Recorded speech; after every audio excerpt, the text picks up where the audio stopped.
Howdy, Immortallium here, and I'm here to announce the third annual 24-hour manga marathon. Now, there's probably been a bunch of you who have subscribed to me recently, and you're kind of looking at this and you're kind of thinking to yourself, what is he on about? What's this 24-hour manga marathon? Well, I'll tell you what it is. For the past, I'd say 2.5 years now, I've run an event called the 24-hour manga marathon.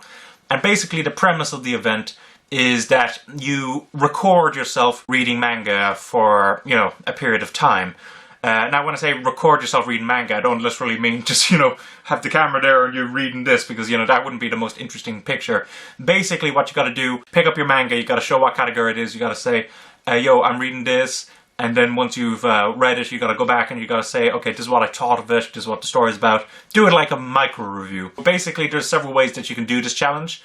There is the 24-hour one, which is what I generally do. So basically, you just go through 24 hours, which is one full day, just reading manga straight the entire time. What you can also do, which has been a very popular form I've noticed, is the 12-hour one.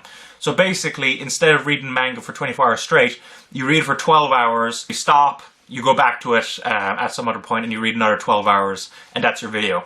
And then what I've introduced last year, and I'm going to keep on this year, is the emergency 6-hour one. So basically, in the event that someone's, really busy, maybe with a job or something, or maybe they're sick, basically they're not in the condition to be able to do even just 2 12-hour ones. What they can do is they can just message me, they can say, yo, Immortallium, I'm quite busy. Do you mind if, I do 4 6-hour ones? And I'll be like, sure, no problem. Assuming that the reason is logical, and also that they've done their best to try to get themselves prepared for the 2 12-hour one. Because, if someone's messaging me now and saying, yo, I have a job that's busy at the time, do you mind if I do 4 6-hour ones? I'm going to think to myself, well, you just didn't bother. You didn't try to adjust yourself to this challenge. So basically, if you want to, contact me around the time of the challenge, you should do that. But try to rearrange yourself so that you're able to do that. So basically what you got to do is when you're taking up this challenge, you've got to do a couple of categories of manga. Now there's 3 mandatory categories. There is your favorite manga, a manga you have no interest in reading, also known as the out of your comfort zone manga, and a manga started before 1990. Now when I say started before 1990, what I mean is, like a manga that started serialization before 1990. And even if it's running to today, as long as it started before 1990, no problems at all. You can, do that. It's just a way to introduce some older manga into this marathon. As well as that, we have the quote-unquote optional categories. And in this, basically what you've got to do is you've got to pick 3 categories of manga that you've got to read during the, marathon. So the first category of this quote-unquote optional category, which is actually mandatory, 3 of them at least, is Tezuka, Osamu Tezuka. As one of the most influential people in all of manga, it only makes sense that there be a category entirely devoted to him. So, you can pick up, Dororo or Blackjack or Astro Boy. As long as it's an Osamu Tezuka manga, that will fulfill the category. There is a 1-book manga series. So basically what that is, it's an entire manga series in 1 book. Now, when I say 1 book, I don't mean 1 volume manga series like from original Japan. That can include omnibuses. So, like for example, if you have the Azumanga Daioh omnibus, which is actually 4 volumes in 1, and since it has the 1 spine, it'll still count. So, if you just read all of that, that'll count for your 1-book manga series. Yet we have our Yaoi or Yuri. So what I like to do is I like to set up so that guys have to read Yaoi and girls have to read Yuri. Just kind of take them a little out of their comfort zone. It allows them to try new things out. Then we have OAL manhwa or manhwa. Just all 1 category, by the way. And basically for laymen, what that means is OAL is original English language manga. So basically manga that was first published in English. Manhwa, which is Korean manga. A couple of famous examples of that, I guess, would be Jack Frost and is it Bride of the Water God? I think that's it. And then manhwa, which is Chinese manga. I can't think of any examples off the top of my head, but I know Yen Press published a couple of them. So basically, if you choose one of those from either one, that'll fulfill that category. Another category is Gekiga manga. So Gekiga manga, what that basically was kind of a reaction movement towards the cartoony nature of manga, both from its storytelling and artistically. This was around the 60s, and basically the idea was to incorporate more realistic storytelling, more realistic artwork into manga in order to get more, recognition, and to be able to appease the older people who had grown up reading manga and now were looking for more realistic stories. And there's a variety of examples from that era. There's the works of Kazuo Koike, the works of Yoshihiro Tatsumi. There's a couple of other examples, but I can't think of the. A couple of Shigeru Mizuki works would also count. So there's a variety of manga from that era, and if you read one of those, that'll count for that category. Then there is hentai, which I put that on not quite as a joke last year, but I didn't expect anyone to actually read one. But Kaka89897979 actually read a hentai, which I thought was really interesting, and very interesting to hear his perspective on it as well. So, I was really happy that someone actually did that category, and, of course I decided to leave it in because, not too many people read hentai, understandably. Then there's Josei.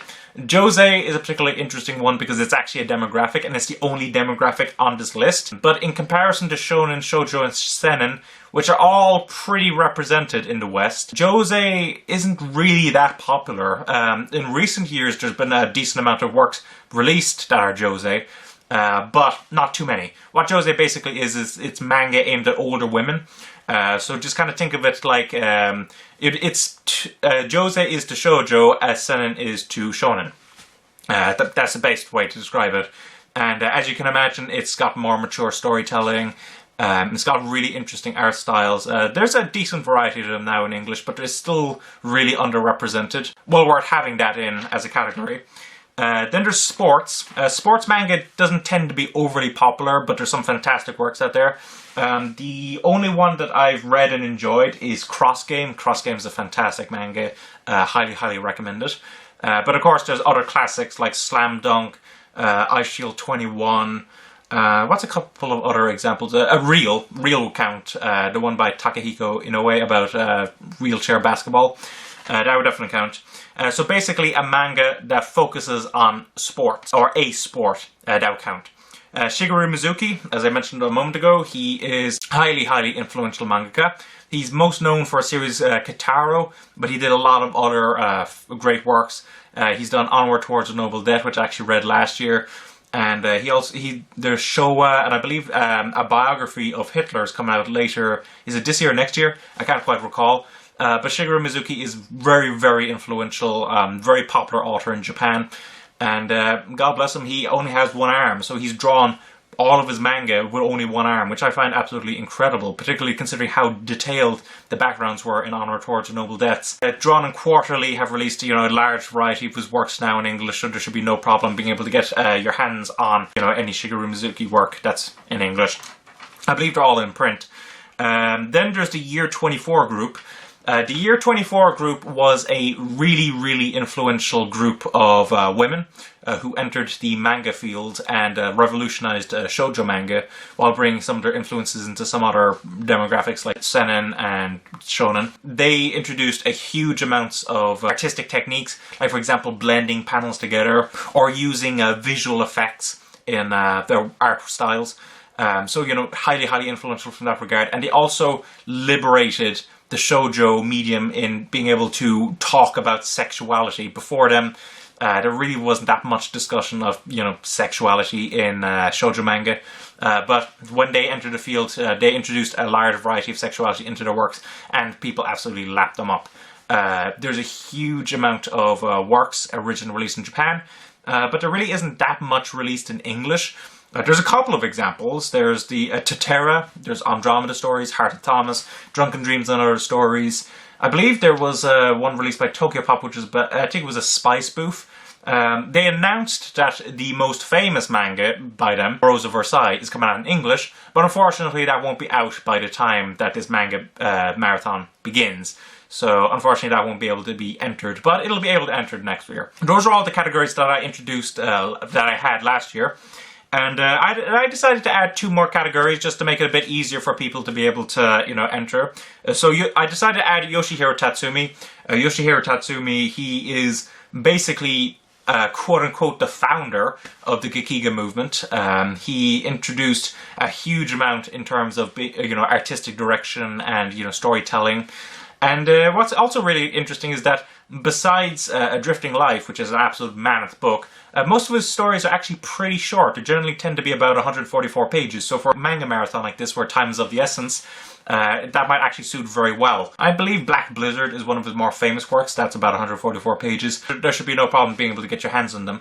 And then finally, I decided to add this one in. It's probably one of the easier categories to be able to do, but it's distinctive enough anyway.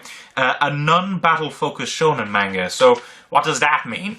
Well, as you know, there's a lot of shonen manga that focus on battling, whether it be Naruto, Dragonball, Fairy Tail, One Piece. There's a large variety of shonen manga that focus on fighting, but there's also a lot of shonen manga that don't focus on fighting. What are those examples? There's Azumanga Daioh, there's Higurashi, Yotsuba, Cross Game, as I mentioned. There's lots and lots and lots of shonen manga that focus on aspects other than combat. And I just thought it would be a really nice thing for people to be able to kind of think to themselves, yeah, not all shonen is actually fighting. So, I decided to throw that in. Plus, it's one of the easier categories. Maybe it'll be easier for people to be able to participate with that category. So yeah, those are all the categories. So basically, the 3 mandatory ones, you have to do them. But then just choose 3 of the other categories. And if you feel like continuing on, basically you got to read it until the 24-hour period is up. So even if you complete all of the categories within the allotted time, you got to keep reading, or you got to try to keep reading until the end. Now, having said that, beyond those rules, there really isn't too much structure to this, so these videos can be as simple as, just having the manga in front of the camera and saying, this is what I'm going to read, is representing this category, and then, cutting back, you haven't read it, and say, okay, this is what the story is about, this is what I think of it, etc., etc.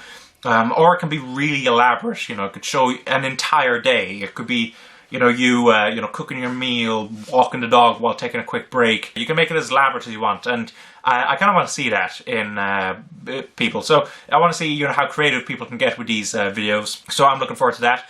The other thing I guess I should mention quickly, I just mentioned it briefly there, but I better just expand on it, is that only one manga title represents a category. So what I mean by that is, let's say you pick Ayako, for instance, which is an Osamu Tezuka manga, so we'll count it Tezuka. It was written before 1990, so we'll count for that. It's technically a Gekiga manga, so we'll count for that. It counts for a large variety of categories. You've got to put it in front of the camera, and you've got to say, it represents this, and it only represents this. Well, you don't have to say the only represent, but you got to say, I'm doing this for this category. So basically, that would only represent that category, and you got to do another category, another manga series for another category, just to stop people from picking titles that represent a bunch of these categories and doing them all at once. No, it's just one title per category. Another thing that's very important to point out is that, unfortunately, everything's gonna have to be in print. That's just a fact for the moment. I don't want any piracy or stealing in this event.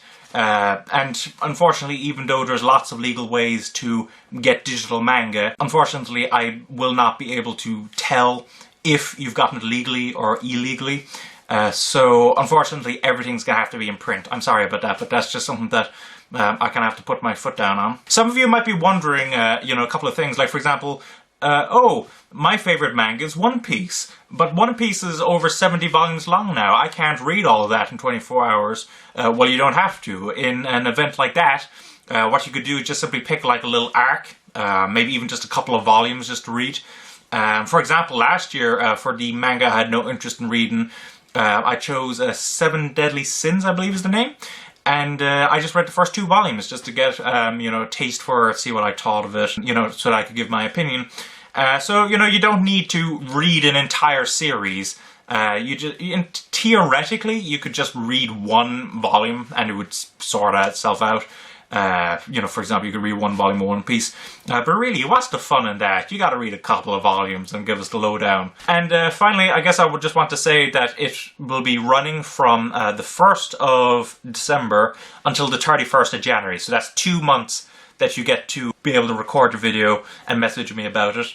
I tend to notice that most people do it in January. Maybe they have more available time, but I like to start anyway in December. Anyway, just in case there's a couple of people maybe who decide, oh yeah, I'll be able to do it in December, and they might be able to film it, and it'll stop a cluster of videos being made all around the same time, because that could tend to be a bit awkward. So yeah, and as I mentioned there, you gotta message me, you gotta let me know if you make a video. So if you make a video and it's part of the 24-hour manga marathon, you gotta say, okay, Immortallium, I've made this video, and you know, I'd like it to be mentioned.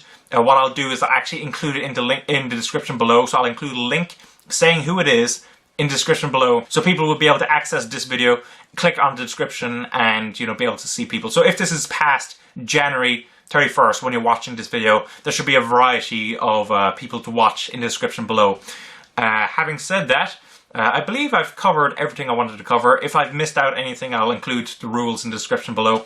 And I'm hoping to see wide participation this year. I have a lot more subscribers, so fingers crossed that translates to actual participants. And yeah, good luck with the manga marathon, and hope you enjoy it as much as I do. So thanks for watching. Don't forget to comment, rate, subscribe, and bye-bye.